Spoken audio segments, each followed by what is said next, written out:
In case you're wondering, I always wait just a little bit after it says go because it seems like the video starts but the sound doesn't. All right, so I am continuing on with number 14 here. We've got an equation now, and the directions say to identify the graph of f of x equals x squared minus 8x with its vertex, axis of symmetry, and the x-intercepts labeled. Okay, so this one is not an intercept form. So you probably would want to graph it just to make sure everything is working out the way you expect it to. So I'm going to go ahead and type that in, f of x, and then that's equal to x squared, and then minus 8x. Okay, I want to make sure I have the vertex in there. So if you click on it, sometimes you have to do it a couple times.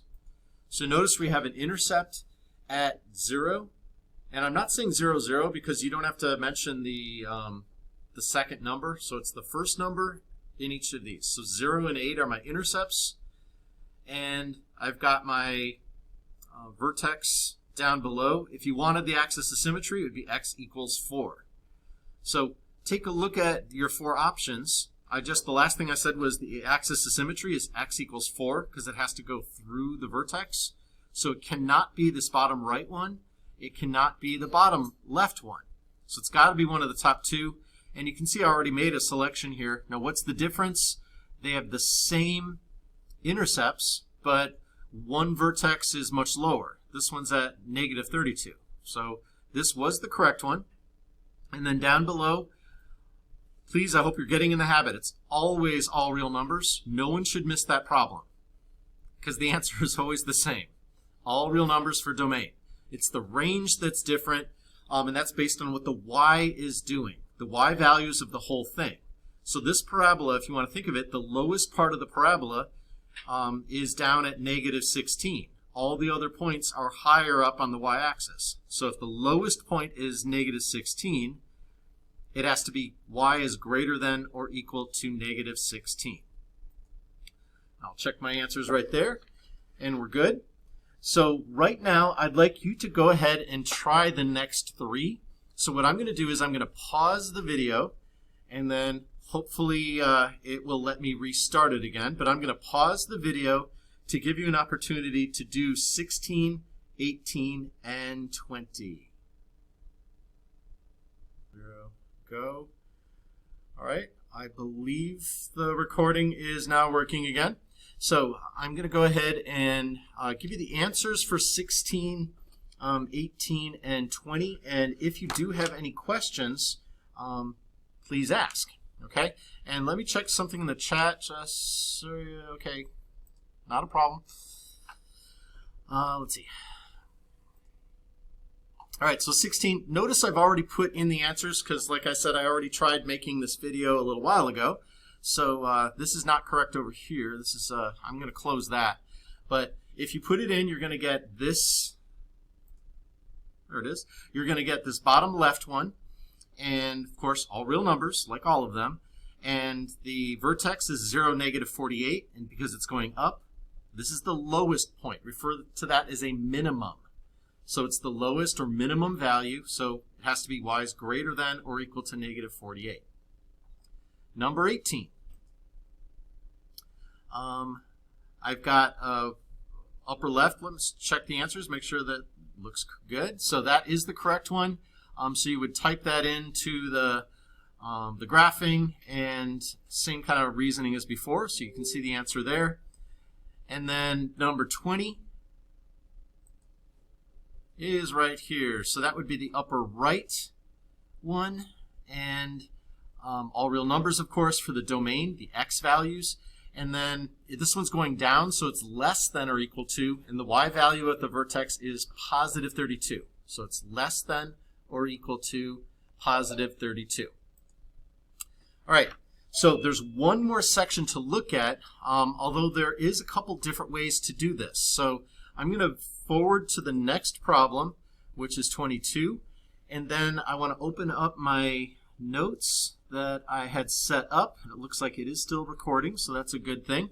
So this is the kind of the second part for today. I didn't label the first part as part 1, but that's what it was. So let's just call this part 2 right here.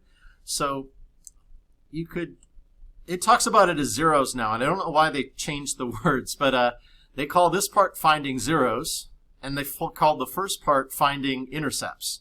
They're the exact same thing, though. So I'm going to say finding zeros in parentheses, I'm going to add or intercepts. Now you really have two options, so I'm going to put in a little star right here. Two options or choices with these. So one, you can graph with Desmos. I'm guessing most of you will choose that way.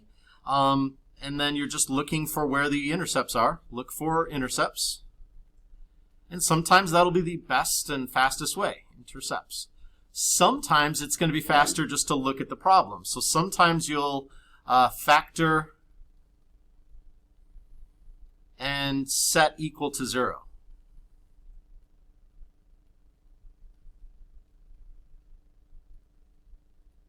You know, because they are zeros, you set them equal to 0. You know, that's kind of why they're said that way.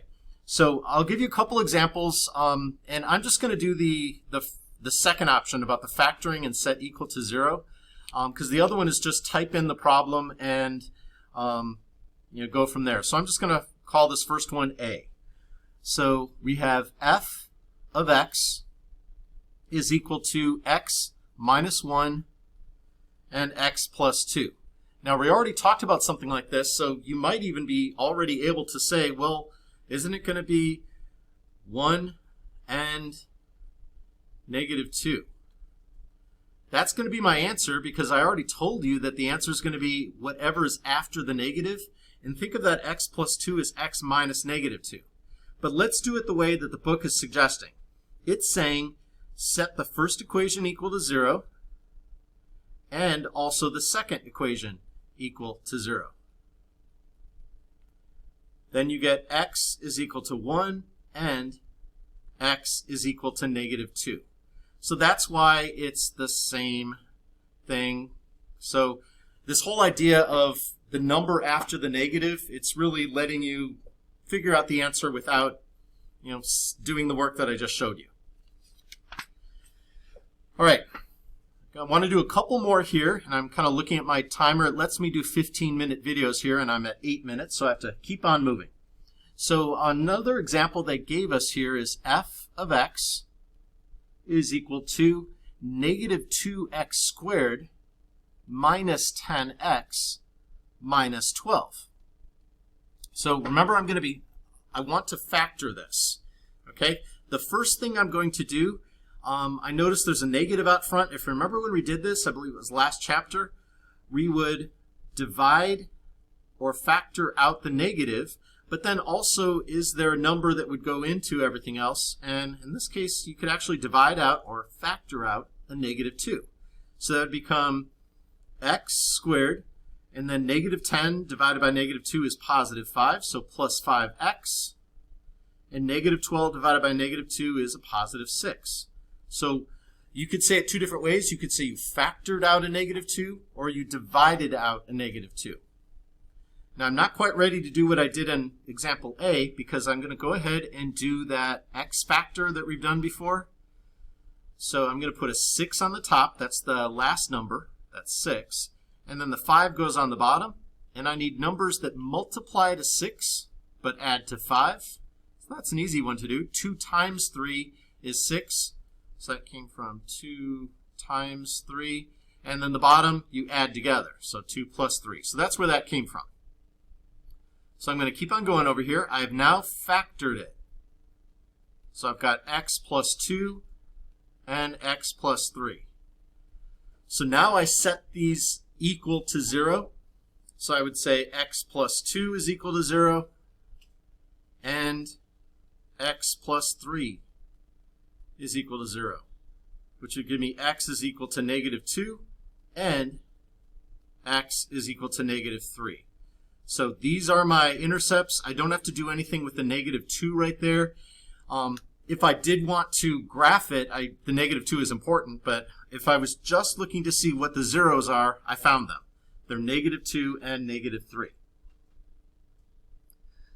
All right, I do want to go over one more here before it looks like I might have to make a short video because I'm going to run out of time and I wanted to do some other stuff, but let me put in one more example right here and I'll stop this video. And hopefully it will let me do another one. I never know with this, this program. So h of x is equal to x minus 1 and then x squared minus 16. Okay, so I'm going to do this kind of by hand first, and then in the last video, which is going to be shorter, I'll go ahead and show you how you would do it with Desmos. This would actually be a really interesting graph, but we're not going to graph it right here. I just want to know what the zeros are. So I want to make sure it's fully factored, and it might look like it is, but if you remember something called a difference of squares, I can take the square root of x squared. That's an x. I can also take the square root of 16, which is a 4. One of them is going to be x plus 4, and the other is going to be x minus 4. So I'm going to have 3 zeros here. X minus 1 is equal to 0. And then x plus 4 is equal to 0. And then the last one would be x minus 4 is equal to 0. So I'm going to solve each of those, giving me a 1, a -4, and also a +4. So it's got 3 zeros, and if you're wondering, this is not going to be a parabola. It's something else. Because a parabola cannot have 3. All right, I am running out of time. I'm at the 12-minute mark. So pause if you need to, but I'm going to stop this particular video right now.